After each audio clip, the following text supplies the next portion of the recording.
Today, I'll show you a simple way to unlock your phone's screen lock or password without losing any data.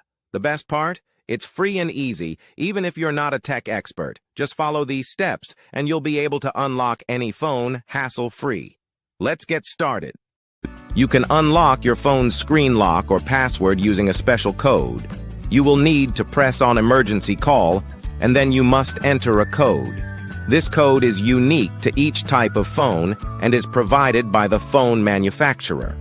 In this video, we're using a code that works specifically for the type of phone we're demonstrating. Here's how you can get the code.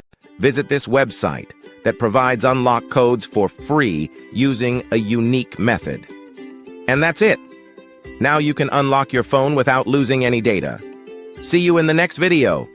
Bye. The beat drops out.